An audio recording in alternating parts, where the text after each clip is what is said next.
کی اس امانت کو ذمہ داری کے ساتھ ادا کر دیا جائے۔ تو عزیزان گرامی، کچھ چیزیں تو ہوتی ہیں کہ جو ہم اپنی طرف سے بھیجتے ہیں، اور کچھ چیزیں ایسی ہیں کہ جو اللہ کی طرف سے طلب کی جاتی ہیں۔ لہٰذا نماز اللہ کی طلب کا نام ہے، اس کو ہمارے سجدوں کی اور ہماری عبادت کی ضرورت نہیں تھی۔ وہ چاہتا ہے کہ کون بندہ ہے جو مجھے پکارے، ادعونی استجب لکم، اے میرے بندے مجھے پکار، میں تیری بات کو سنوں گا۔ ان الذین یستکبرون عن عبادتی، اور اگر تنہیں میری عبادت میں کوئی اکڑ دکھائی، سیدخلون جہنم داخرین، تو میں تجھے جہنم کے حوالے کر دوں گا۔ تو خدا بند عالم اپنے بندے کو اس نے جنت کے لیے بنایا ہے، لیکن انسان اس کی مخالفت سے اپنے آپ کو اس رحمت سے دور کر لیتا ہے۔ خدا بند عالم نماز کے ذریعے ہم پر اپنی رحمتوں کا نزول نازل کرتا ہے۔ رحمتوں کے ذریعے، خود رحمت کے معنی ہے ساخت و ساز، بلڈ اپ کرنا۔ کل میں نے آپ کی خدمت میں جو احکامات عرض کیے تھے، اور ان احکامات کو آپ کی خدمت میں عرض کیا گیا تھا کہ جو رکن نماز ہیں، رکن نماز کو ادا کرنے کے لیے ہمارے لیے یہ چیزیں ہیں کہ انسان،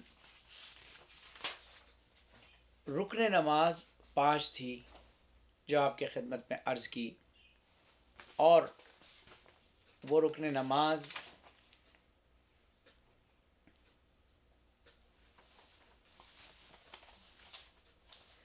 جس کے سلسلے میں کہتے ہیں کہ نیت، تکبیرۃ الاحرام، قیام، رکوع اور سجود، ان 5 کے بعد چھٹی اور 7ویں جو واجبات نماز ہے وہ ہے قراءت اور ذکر۔ کہتے ہیں کہ نماز یومیہ میں جو 5 گانہ نماز آپ پڑھتے ہیں، اس میں تکبیرۃ الاحرام کے بعد اور قیام متصل کے بعد قراءت حمد سورہ ہے۔ یومیہ نماز میں سورہ الحمد کے بعد ایک سورہ کی تلاوت کرنا واجب ہے، اور مستحب نماز میں الحمد کا پڑھنا واجب ہے، اور سورہ پڑھا جائے تو بہتر ہے، لیکن واجب نمازوں میں حمد و سورہ کو پہلی اور دوسری رکعت میں پڑھنا۔ کہتے ہیں کہ جب پیغمبر ختم مرتبت سے نماز کا ایک طریقہ کار پوچھا گیا کہ نماز کیا ہے، تو آپ نے فرمایا کہ ما صلاۃ الا بالفاتحۃ الکتاب، نماز وہ ہے کہ جس میں، وہ نماز نہیں ہے کہ جس میں سورہ فاتحہ نہ پڑھی جائے۔ لہٰذا سورہ فاتحہ کے بغیر نماز نہیں ہو سکتی، سورہ الحمد کے بغیر نماز نہیں ہو سکتی، اور اس کا آغاز تکبیر سے ہوتا ہے اور اس کا اختتام تسلیم سے ہوتا ہے، یعنی تکبیرۃ الاحرام جب آپ کہتے ہیں تو نماز شروع ہو جاتی ہے، اور جب آپ سلام دیتے ہیں تو آپ کی نماز ختم ہو جاتی ہے۔ دوسرا یہ کہ مرد پر واجب ہے کہ وہ فجر کی، ظہر، فجر کی، مغرب کی اور عشاء کی، ان نمازوں میں سورہ حمد کو اور سورہ کو جہری طریقے سے پڑھے، یعنی بلند آواز میں پڑھے۔ بسم اللہ الرحمن الرحیم الحمد للہ رب العالمین آواز کے ساتھ پڑھے، اور مرد اور عورت دونوں پہ واجب ہے کہ ظہر اور عصر کی نماز میں الحمد اور سورہ کی جو قرأت کی جائے وہ غیر جہری یعنی خاموشی، اس میں جوہر نہ ہو، وسپر جس کو کہتے ہیں، خاموشی سے، اگر اس کی آواز ہو بھی تو اس میں جہر نہ ہو، بلکہ بسم اللہ الرحمن الرحیم الحمدللہ رب العالمین، یہ وسپر جس کو کہا جاتا ہے، خاموشی کے ساتھ، یعنی جہر نہ ہو، اس آواز کے ساتھ آپ خاموشی کے ساتھ حمد و سورہ کی قرأت کریں گے۔ یہ مرد اور کہتے ہیں کہ جہاں پر آپ کو بلند آواز میں پڑھنا ہے، اگر آپ نے اس مقام پر جان بوجھ کر جہر یعنی خاموشی سے پڑھ لیا، یا خاموش ہو کے جہاں پڑھنا ہے وہاں جان بوجھ کر آپ نے جو ہے بلند آواز میں پڑھ لیا، تو نماز کہتے ہیں باطل ہے جان بوجھ کر۔ لیکن سہون بھول سے اگر ایسا ہو جائے کہ ظہر کی نماز کو وہ تیزی سے پڑھنے لگ جائے، تو بھول سے اگر ہے، ان انٹینشنلی ہے، تو آپ کی نماز صحیح ہے۔ اس کے علاوہ کہتے ہیں کہ یہ پہلی اور دوسری رکعت میں تھا، تیسری اور چوتھی رکعت میں ایک مرتبہ الحمد کو خاموشی کے ساتھ پڑھا جائے، یا تسبیحات اربع کو 3 مرتبہ یا 1 مرتبہ کم سے کم پڑھا جائے، اور اگر جماعت میں ہیں آپ تو تسبیحات اربع کو پڑھنا بہتر ہے، اور اگر تنہائی میں پڑھ رہے ہیں تو آپ 3 مرتبہ یہ تسبیحات اربع پڑھیں، اور اگر وقت تنگ ہے اگلی نماز کے لیے یا تو آپ کے لیے ضروری ہے، لازم ہے کہ تسبیحات اربع کو 1 مرتبہ پڑھیں۔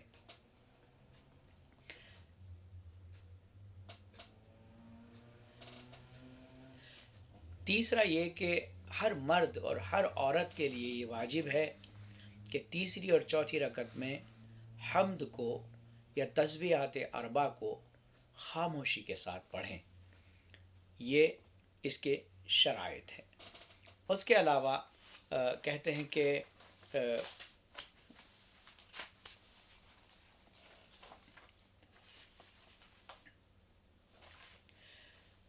تشہد، آٹھواں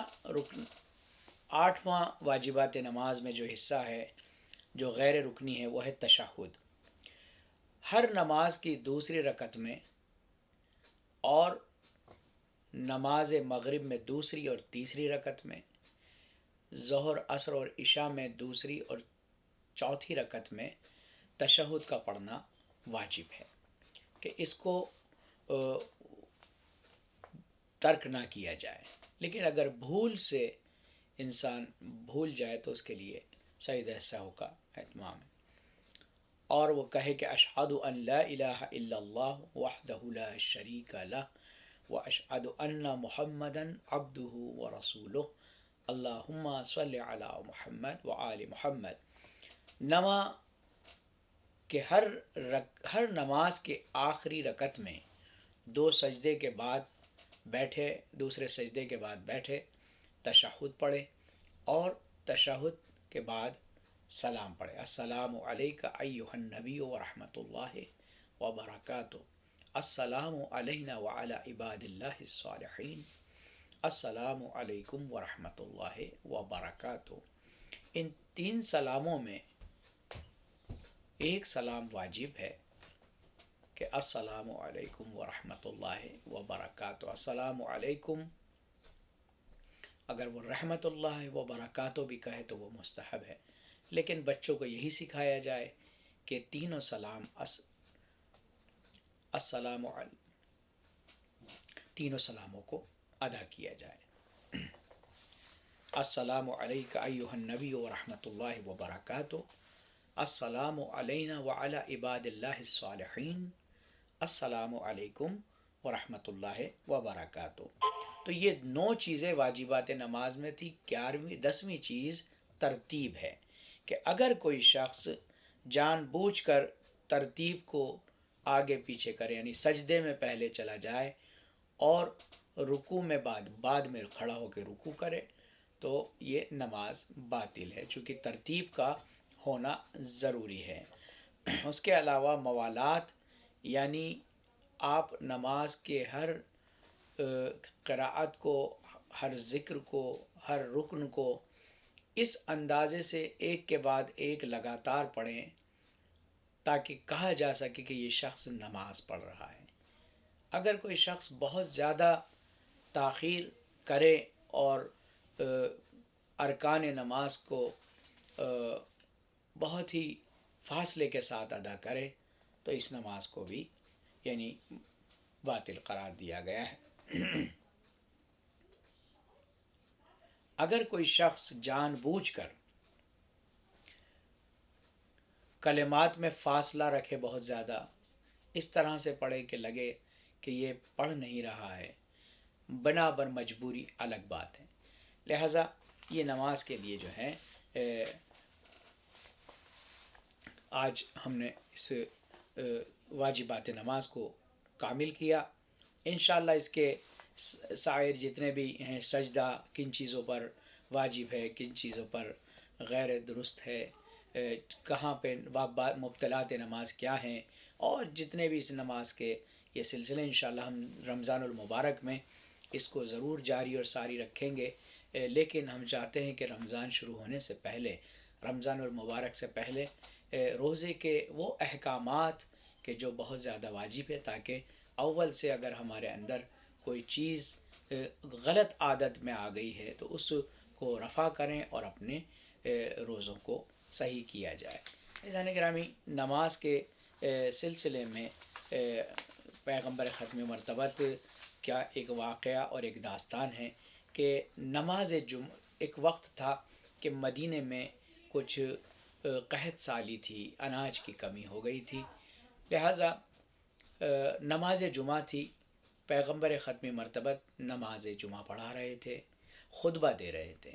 جب خطبے کا وقت آیا تو کسی نے آواز لگائی، جو کہ پہلے جو تاجر آتے تھے اپنا سامان فروخت کرنے آتے تھے، وہ لوگ اپنے آنے کا اعلان طبل بجا کے کیا کرتے تھے۔ تو شام سے تاجروں کا ایک گروہ آیا اور عین اس وقت پہ کہ جب لوگ خطبہ پیغمبر اسلام کا سن رہے تھے مسجد النبوی میں، تو جب لوگوں نے سنا کہ اناج بیچنے والا آیا ہے، اور تو لوگ اٹھ کر جانے لگے، اور کہ ابھی تو خطبہ ہو رہا ہے، اور وہ لوگ اٹھ کر چلے گئے اور خرید و فروخت میں لگ گئے۔ اس وقت یہ آیت نازل ہوئی، سورہ جمعہ کی آیت ہے، ارشاد ہوتا ہے بسم اللہ الرحمن الرحیم وَإِذَا رَأَوْا تِجَارَةً أَوْ لَهْوًا انفَضُّوا إِلَيْهَا وَتَرَكُوكَ قَائِمًا قُلْ مَا عِندَ اللَّهِ خَيْرٌ مِّنَ اللَّهْوِ وَمِنَ التِّجَارَةِ وَاللَّهُ خَيْرُ الرَّازِقِينَ۔ اور جب انہوں نے تجارت یا کھیل کا تماشا ہوتے ہوئے دیکھا تو اس طرف دوڑ پڑے اور آپ کو تنہا آپ کو چھوڑ کر چلے گئے۔ اے میرے نبی کہہ دیجئے، جو کچھ اللہ کے پاس ہے وہ کھیل تماشے اور تجارت سے کہیں زیادہ ہے، اور اللہ بہترین رزق دینے والا ہے۔ تو پیغمبر ختم مرتبت نے فرمایا کہ ابھی میرے سامنے خطبے میں تقریباً 40-50 لوگ بچ گئے تھے۔ آپ نے فرمایا کہ اگر یہ جو لوگ رہ گئے ہیں اگر یہ بھی چلے جاتے تو عجب نہیں، آسمان سے پتھروں کی بارش کے طریقے سے عذاب نازل ہوتا۔ اور اس کے بعد پیغمبر ختم مرتبت نے اللہ سے یہ وعدہ لیا کہ خدایا تو میری امت کو امت مرحومہ قرار دے گا، تو میری امت کو امت مرحومہ قرار دے گا، یعنی اس امت کو رحم شدہ امت قرار دے گا۔ اب اس امت پر تو اپنا عذاب نازل نہیں کرے گا۔ عزیزان گرامی، اس امت کو اتنی بڑی گارنٹی دی گئی ہے، نہ جانے کتنے عذابوں سے خداوند عالم ہمیں بچاتا ہے کہ ہم اس کی توحید کا کلمہ پڑھتے ہیں۔ لیکن اگر یہ بلائیں آ رہی ہیں تو اس کی وجوہات ہمارے گناہ ہیں، لہٰذا ان کو صحیح کرنا ہماری ذمہ داری ہے کہ ہم صحیح طریقے سے اس اپنی زندگی کو چلائیں اور نیک کاموں میں اپنا وقت صرف کریں۔ ہم اپنی زندگی کو بہت خوبصورت بنا سکتے ہیں۔ مولا کائنات فرماتے ہیں کہ انسان عجیب ہے، یہ موت سے تو بچنا چاہتا ہے، جہنم سے نہیں، جبکہ جہنم سے بچا جا سکتا ہے، موت سے نہیں۔ کل نفس ذائقۃ الموت، جب خداوند عالم نے ہر نفس کی شرط لگا دی ہے کہ اس کو موت کا ذائقہ چکھنا ہے۔ ذائقہ اس لیے کہا گیا کہ موت تو ضرور آنی ہے، لیکن کسی کے لیے موت شہد سے زیادہ شیریں ہے اور کسی کے لیے موت بہت زیادہ دردناک ہے۔ کہتے ہیں کہ مومن کی روح کو اس طرح سے لیا جاتا ہے کہ جس طرح پھول سے جب آپ خوشبو سونگھتے ہیں تو اس کی خوشبو اس پھول سے چل کر آپ کے مشام تک، آپ کی ناک تک آتی ہے، مزاج تک آتی ہے، لیکن پھول کی تر و تازگی میں کوئی فرق نہیں پڑتا۔ اسی طرح مومن کی روح کو نکالا جائے گا، اور اللہ نے کافر کی روح کو جو نکالنے کا حکم دیا ہے وہ اس طرح سے دیا ہے کہ اگر کوئی شخص خدا کی توحید کا انکار کرتا ہے، اللہ کی نعمتوں کا انکار کرتا ہے، تو اس کی موت اس طرح سے اس کی روح کو نکالا جاتا ہے کہ جس طرح ایک ریشمین کپڑے کو کانٹوں کے جھاڑیوں پر ڈال دیا جائے اور اس کے بعد اس کو کھینچا جائے۔ آپ سمجھ سکتے ہیں کہ کتنی اذیت سے وہ کپڑا تار تار ہو جاتا ہے۔ کہتے ہیں کہ کافر کی روح کو اس طرح سے نکالا جائے گا۔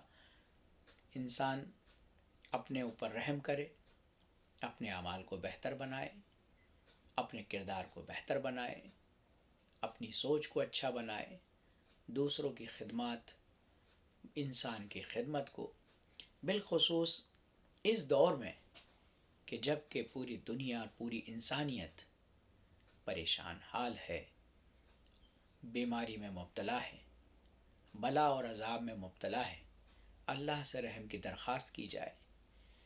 میں سنتا ہوں کہ لوگ اپنے کاروبار میں لگے ہوئے ہیں۔ کہتے ہیں کہ کربلا میں ایک شخص رہا کرتا تھا۔ آیت اللہ خنصاری نے اس واقعے کو نقل کیا۔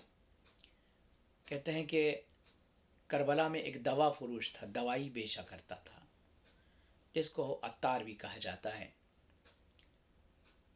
کہتے ہیں کہ ایک مرتبہ وہ شدید بیمار ہو گیا اور اس کی بیماری اتنی بڑھ گئی کہ اس کے گھر کا ہر سامان فروخت ہو گیا اور وہ بہت زیادہ پریشان ہو گیا۔ آیت اللہ خنصاری کہتے ہیں کہ میں اس سے ملاقات کے لیے گیا تو میں نے دیکھا وہ اپنے بیٹے کو وصیت کر رہا تھا کہ بیٹا، جو کچھ بھی میرا مال ہے اس کو بیچ دو، اگر میں بچ گیا تو پھر سے کاروبار کروں گا، اور اگر میں مر گیا تو یہ مال تمہارے ہاتھ آئے گا۔ میں نے جب اس کی اس بات کو سنا تو پوچھا کہ تم اتنے زیادہ نا امید کیوں ہو؟ تو وہ کہنے لگا کہ میں نے یہ جو دولت میری کچھ میرے کام نہیں آئی اور مجھے کوئی فائدہ نہ پہنچا سکی، اس کو میں نے بڑے غلط طریقے سے کمایا تھا۔ اور بات یہ تھی کہ کربلا میں ایک مرتبہ کوئی وبا آئی اور لوگ ہلاک ہونے لگے، تو طبیبوں نے یہ کہا کہ لوگوں کو آب لیمو شیراز پلایا جائے، یعنی شیراز کا لیمن جوس اگر کوئی پیے گا تو وہ صحت مند ہو جائے گا اور اس بلا سے اور اس وبا سے بچ سکتا ہے۔ میرے پاس تھوڑا بہت آب نیبو کا رس شیراز کا موجود تھا۔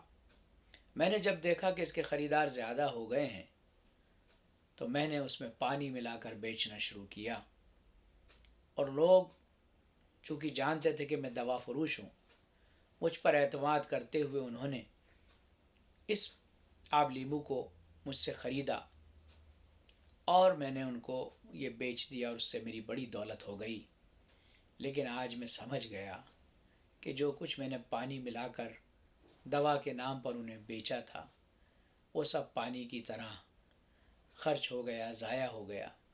اب میں چاہتا ہوں کہ میری یہ دولت جس میں وہ برا مال ملا ہوا تھا وہ ختم ہو جائے، اور خداوند عالم مجھے اتنا موقع دے کہ میں ایمانداری کے ساتھ لوگوں کی خدمت انجام دوں۔ تو عزیزان گرامی، ہمارے پاس موقع اللہ نے دیا ہے، یہ ہمارا امتحان ہے، لوگوں کا بھی امتحان ہے۔ بہت سے لوگ لاک ڈاؤن کی وجہ سے بھوکے ہیں، پریشان ہیں۔ رمضان المبارک کی آمد ہے کہ جتنا انسان سے ممکن ہو سکتا ہے اپنے ممالک، اپنے قریے، اپنے قصبے، اپنے دیہات میں لوگوں کی مدد ضرور کریں، اور لوگوں سے کہیں کہ ایمانداری کے ساتھ اللہ نے یہ ہمارا امتحان لیا ہے۔ کسی کا ایمانداری کا امتحان ہے، کسی کا دیانت داری کا امتحان ہے، کسی کا امانت داری کا امتحان ہے، کسی کا لوگوں سے محبت کا امتحان ہے، کسی سے لوگوں کو نفرت ختم کرنے کا اس کا امتحان ہے، اور کسی سے اپنے اعتماد کو بڑھانے کا نام ہے۔ اور کبھی امتحان ہمارے عقیدے کا ہے کہ ہم اپنے عقیدے کو بلندی پر لائیں اور اپنے عقائد کو اللہ کی ذات سے کے لیے صاف کر لیں کہ خداوند عالم تو ہی یکتا و یگانہ ہے، تیری ہی سرکار چلتی ہے، تیری ہی حکومت چلتی ہے۔ لا يمکن الفرار من حکومتک، دعائے کمیل میں مولا کائنات فرماتے ہیں، خدایا تیری حکومت سے فرار ممکن نہیں ہے میرے لیے، میں تیری حکومت سے نہیں بھاگ سکتا، لہٰذا تو مجھے معاف کر دے۔ اور واقعاً اللہ اپنے بندوں سے بہت محبت کرتا ہے، اس کی محبت کا آپ اندازہ نہیں لگا سکتے، اس کی محبت کا اندازہ نہیں لگایا جا سکتا۔ جب فرعون دریائے نیل میں ڈوب رہا تھا تو وہ آواز دے رہا تھا، موسیٰ مجھے بچا لو۔ آواز آئی کہ موسیٰ تمہیں پالا ہے اس فرعون نے، تم اسے کیوں نہیں بچاتے؟ کہا خدایا اس نے بڑے ظلم کیے ہیں، اب اس کو غرق ہو جانا چاہیے۔ آواز قدرت آئی کہ موسیٰ اگر یہ ایک بار بھی مجھے پکار لے تو میں اس کو بچا لوں گا۔ پیغمبر اسلام نے فرمایا کہ اللہ اتنی محبت کرتا ہے کہ بہت زیادہ مال خرچ کرنے کی ضرورت نہیں ہے۔ اللہ کہتا ہے کہ بندوں سے اپنے حساب کو صاف کر کے آؤ، میرے حساب کے لیے تمہیں اتنی گنجائش ہے کہ اگر موت کی ہچکی آنے سے پہلے بھی تم نے مجھ سے توبہ کر لی تو میں تمہیں معاف کر دوں گا۔ ان اللہ یحب التوابین، کہ اللہ توبہ کرنے والوں کو بہت چاہتا ہے۔ اور تاکید کے ساتھ اس بات کو قرآن مجید میں کہا گیا ہے۔ اللہ اپنے بندوں کو کیوں چاہتا ہے، توبہ کرنے والوں کو کیوں چاہتا ہے؟ کیوں؟ چھوٹا سا واقعہ کہ ایک ماں ہے جس کے 5 بیٹے ہیں، اگر ایک بیٹے کو کوئی اغوا کر لے، ڈاکو اٹھا کر لے جائیں، تو بے شک ماں کے لیے سب کی محبتیں برابر ہیں، لیکن اس وقت اس ماں کی محبت کا مرکز وہ بچہ بن جاتا ہے جو اغوا ہو گیا ہے، جو ڈاکوؤں کے قبضے میں آ گیا ہے۔ وہ ان بچوں کے بارے میں نہیں زیادہ سوچتی کہ جو اس کے پاس ہیں، لیکن اس بچے کے بارے میں وہ سوچ کر روتی ہے کہ نہ جانے اس نے کھانا کھایا ہوگا یا نہیں، نہ جانے اس کو سونے دیا گیا ہو یا نہیں۔ یہ بچے کھانا کھا رہے ہیں، نہیں کھا رہے ہیں، سو رہے ہیں، نہیں سو رہے ہیں، ان کی طرف اس ماں کی توجہ نہیں ہے، لیکن اس بچے کو اپنی توجہ کا مرکز بنا لیتی۔ جب وہ بچہ چھوٹ کر آتا ہے تو جتنا پیار وہ اس بچے کو اپنے گلے لگا کر کرتی ہے، اتنا پیار اس نے گھر میں رہنے والے بچوں کو نہیں کیا۔ عزیزان گرامی، چونکہ یہ تو دنیاوی ماں ہے، لیکن خداوند عالم جو کہ رحمان و رحیم ہے، اس کا اگر کوئی بندہ شیطان کے چنگل میں آ جائے، اغوا ہو جائے، تو وہ بندہ اللہ کی توجہ کا مرکز بن جاتا ہے، اور خداوند عالم اس کو راستے دیتا ہے۔ اے میرے بندے، یہ توبہ کا راستہ ہے، تو توبہ کر، اس شیطان سے چھٹکارا پا جائے گا، تو لاحول پڑھ، اس شیطان سے چھٹکارا پا جائے گا۔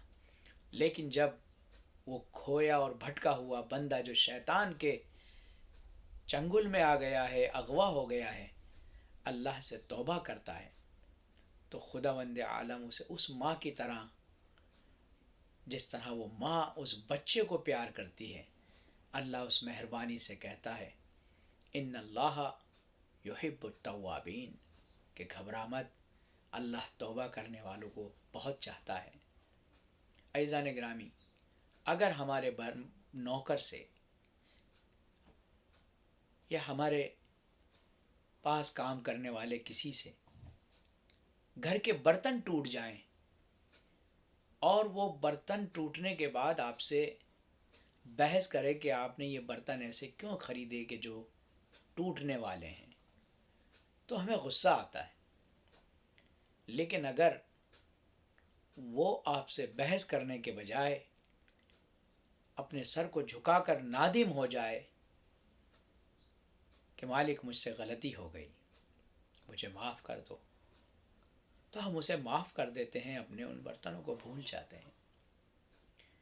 اب اندازہ لگائیے، ہم نے اللہ کی احکامات کے کتنے برتن توڑے ہیں۔ کیا ان احکامات کے برتنوں کو توڑنے کے بعد ہم اللہ سے کوئی بحث کر سکتے ہیں، کوئی دلیل دے سکتے ہیں؟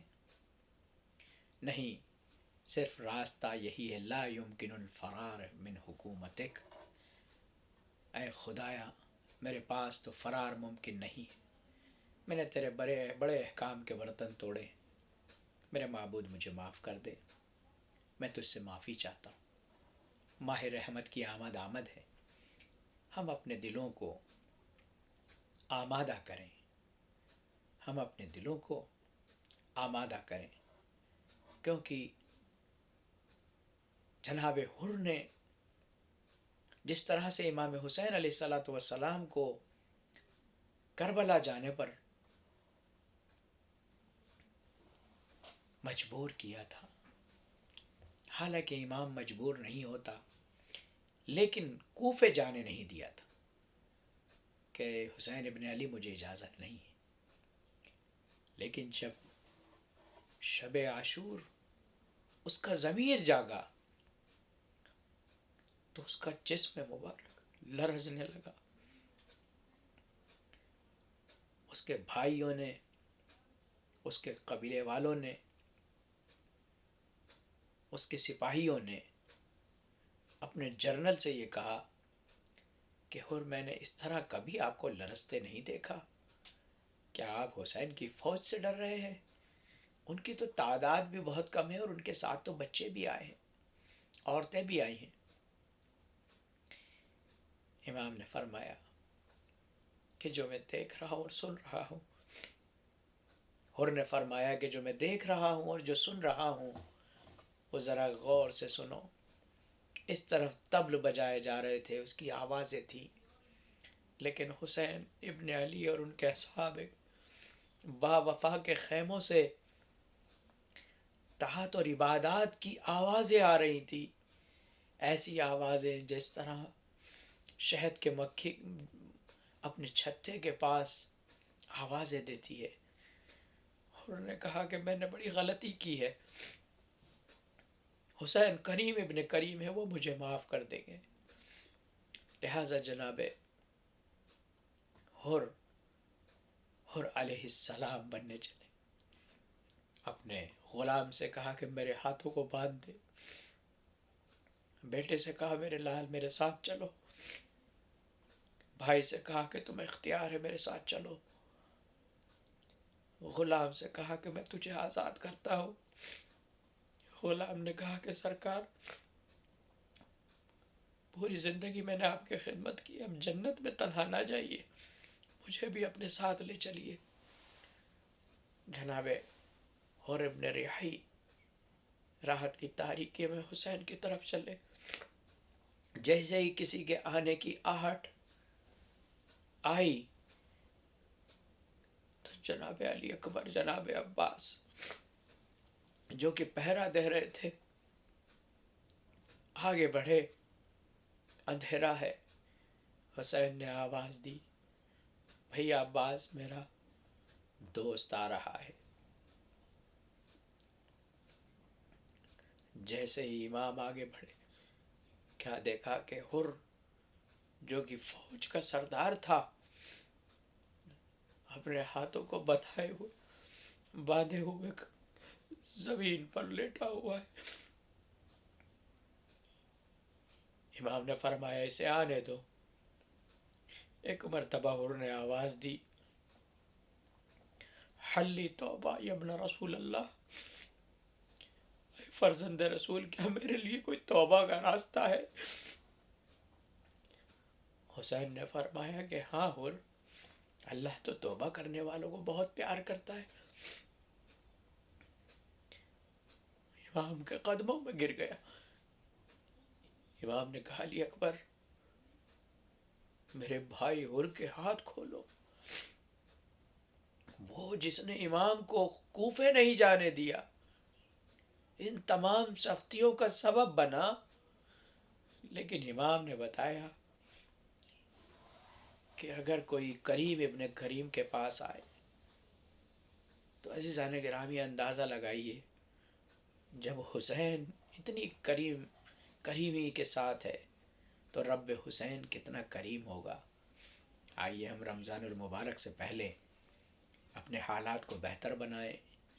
اس وبا اور اس وبا کے دور میں اللہ سے دعا کریں کہ خدایا ہمارے حالات کو بہتر بنا اور ہمارے اس عمل کو قبول فرما، اور ہم سب کو توبہ کی توفیق عنایت فرما۔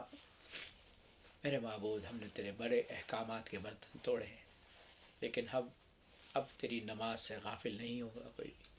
میرے معبود، تیرے حکم کو سر آنکھوں پہ لینا ہے۔ آج یہ دنیا اور یہ انسانیت پریشان ہے۔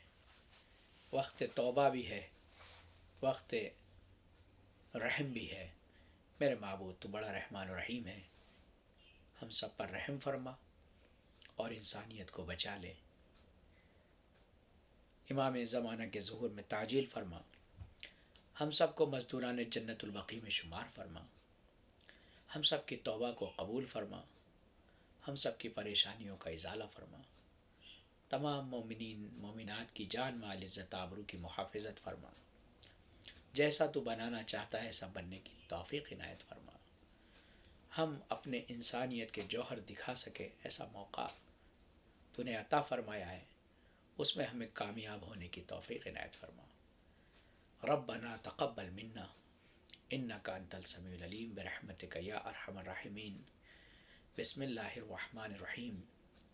اللہم کل ولیک الحجۃ ابن الحسن صلواتک علیہ وعلی آبائہ فی هذه الساعة وفی کل ساعة ولیا وحافظا وقائدا وناصرا ودلیلا وعینا حتی تسکنہ ارضک طوعا وتمتعہ فیہا طویلا برحمتک یا ارحم الراحمین۔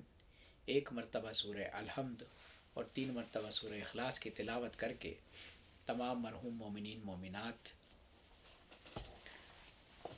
بالخصوص اس کرونا وائرس کی زد میں جو بھی مومنین آئے اور اس دنیا سے چلے گئے، ان سب کے لیے، اور بالخصوص سسٹر عالیہ رضوی، اس کے علاوہ جناب سید حیدر جعفری صاحب کے والد کی آج برسی ہے، اس کے علاوہ میری ایک عزیزہ، ایک معصوم بچی جس کا انتقال ہوا ہے، نورین زہرا تقوی بنت نظر عباس تقوی، کے لیے ایک سورہ فاتحہ، اور میرے والدین اور اپنے مرحومین کو اس میں یاد رکھتے ہوئے رحم اللہ من قرأ الفاتحة مع الصلوات۔ اللہم صلی علی محمد وعلی محمد، اللہم صلی علی محمد وعلی محمد، اللہم صلی علی محمد وعلی محمد۔ بسم اللہ الرحمن الرحیم۔ الحمد للہ رب العالمین الرحمن الرحیم مالک یوم الدین ایاک نعبد و ایاک نستعین اہدنا الصراط المستقیم صراط الذین انعمت علیہم غیر المغضوب علیہم ولا الضالین بسم اللہ الرحمن الرحیم قل هو اللہ احد اللہ الصمد لم یلد ولم یولد ولم یکن له کفوا احد بسم اللہ الرحمن الرحیم قل هو اللہ احد اللہ الصمد لم یلد ولم یولد ولم یکن له کفوا احد بسم اللہ الرحمن الرحیم قل هو اللہ احد اللہ الصمد لم یلد ولم یولد ولم یکن له کفوا احد صدق اللہ العلی العظیم۔ خدایا بحق محمد و آل محمد چاردہ معصومین کے صدقے میں اور توسل سے اس فاتحہ کا ثواب تمام مرحوم مومنین مومنات کو ایصال فرما۔ ربنا تقبل منا انک انت السمیع العلیم برحمتک یا ارحم الراحمین۔ اللہم صلی علی محمد و آل محمد وعجل فرجهم